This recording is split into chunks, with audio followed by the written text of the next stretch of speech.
everybody in the boxing world and the MMA world are really hyped and pumped about the fight. Um, Anderson had a minor setback with his leg being broke. I like to take it, and I try to tell people that I like to take God's life or God's lessons in life and advance them. Most of the time, when things happen to us, we take it as a negative. To me, it's always God's way of giving us an even better start than we had. So it's like when I got robbed of a gold medal in Soul career, that catapulted me into a place that I never could have gone myself. The gold medal would not have done me nearly the justice that getting robbed and getting a silver medal did me. Anderson breaking his leg, I see, as almost the same thing. Now, it's going to be hard for him to come back and kick for a long time. But he can't come back and just use these. Because boxing, he ain't got to worry about contact or breaking his leg. What he has to worry about is his hands and his from waist up. So that takes the leg kind of out of the picture as far as any extended damage or re-injuring it.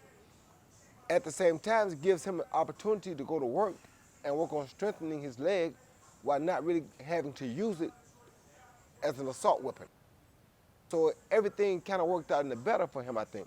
For us, I should say, because now with that happening, a fight with me gives him something to work back for, and I've been watching, he's been working really hard in his rehab because I know he wants to fight bad. So I hope that the UFC will be kind enough to allow him to do it, because I know that if he can come back and get himself back in the right shape, and having that fight of somebody like Roy Jones waiting for you makes you want to get in shape because you want to do it. He told me himself that's been his lifelong dream. So if I get a chance to live my lifelong dream, I'm going to try harder to get myself back to get right so I can do that. So I just hope they grant him the opportunity to be able to do it, because I think it'll be the biggest fight this year. I always try to stay in a little bit of shape just in case. I'm what you call this just in case man. I run, jog, work out about 3-4 days a week just in case. Because I'm not fully retired. I was the fighter that didn't duck and dodge nothing.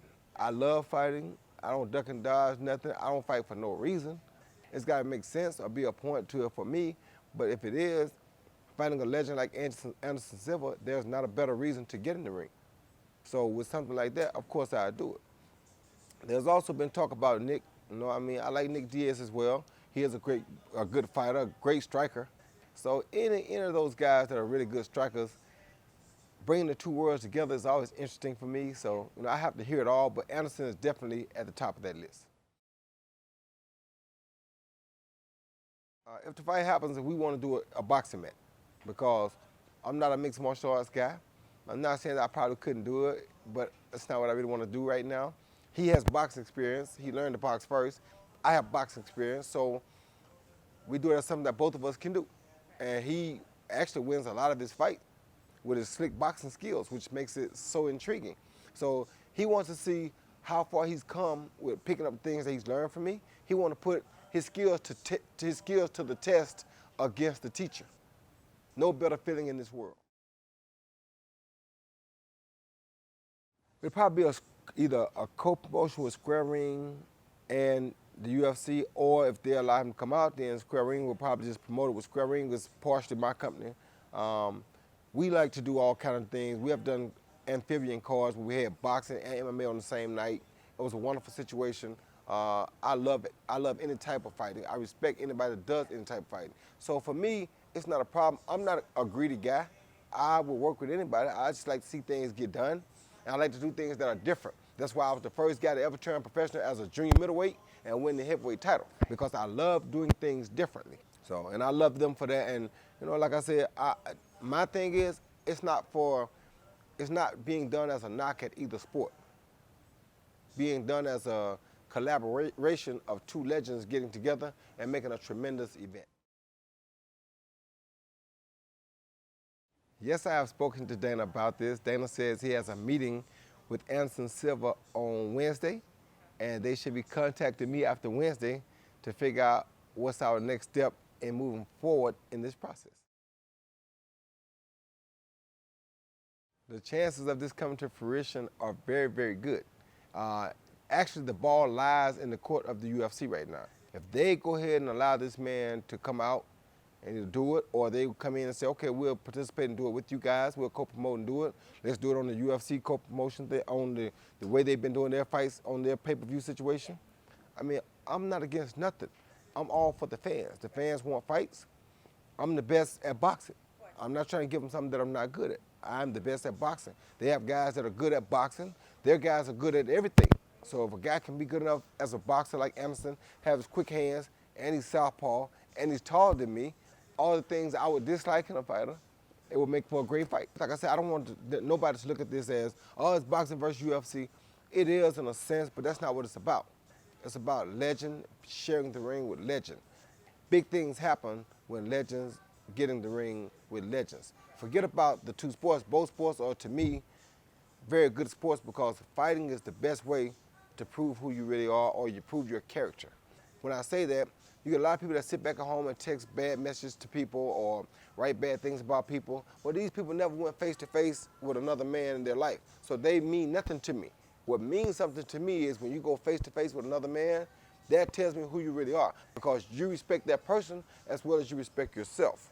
If you had done this, you'd never sit behind a computer and have bad things to say about a person because you know what it means to stand up for yourself and be face to face with another man willing to defend your ground. That's big. I love that. And with that being said, I never duck and dodge nothing. I don't duck and dodge nothing. If it don't make dollars, it don't make sense. I'm a businessman as well, but that doesn't override me putting legend versus legend in the ring because that's big. That's what the fans want. It's very difficult to have a lot of advantages because Anderson has watched me so long. When a guy watches you so long, they know you so good. I didn't watch him quite as much in boxing as he watched me in boxing. So truthfully, he may have just as many advantages as I have coming into a fight, being that he was able to study me so long. He studied me to learn to box. I didn't study him to learn to box. I would have studied him if I were going to do UFC because coming up, he would have been my hero because I love what he does in the ring. But it's vice versa. So with that being said, he has learned a lot. Now I got to go back and bring up some of the stuff that I haven't been showing so that I can have some advantages because he knows all my tricks. Chris Weidman is a very good fighter. He got a great opportunity, just stepped in, took advantage of a great opportunity. First fight, I thought Anderson had him, but I thought Anderson played with him a little too much. But to me, that's just kind of what happens when a guy gets used to winning so much. You get a little complacent, you have to do something different. And he wanted to do something different, but they never let him do something different. So I think had he got a chance to come out and box me, win or lose, it would have gave him more appreciation for his sport, and he'd have went back and then he wouldn't have played with Chris so long the first time. And we probably wouldn't have to worry about the second fight. The second fight, however, Chris came really ready for it, and Chris was kind of doing pretty good from the get-go. And he was a different fighter. He was a more confident fighter, and he did his thing. So I think Chris is a wonderful fighter. Nothing can be taken away from Chris Weidman. He's a great fighter, great guy. In the sport of fighting, you win some, you lose some. No excuses to be made. I mean, you know, great guy, great fighter. He did a great thing. I mean, he has a wonderful career to look forward to. Good enough that we do talk, and we both know that we want to see each other in the ring. And he does not mind telling me that he studied me. That's how I know. He doesn't mind letting me know that he studied me coming up and that I was his favorite boxer. He's watched every one of my fights. So he's telling me in a sense, look, I know you. And I want to try it because I know you. And from what I see, I think I got a chance because I think I've gotten myself almost to that level where you are or where you were. So now you're a little bit older than you were. Let me see, can I beat the master? And how could the master say no? The student want to take a test. Take a test. I mean, if you want to take a test, you want to test the teacher and see, has he surpassed him? How could you say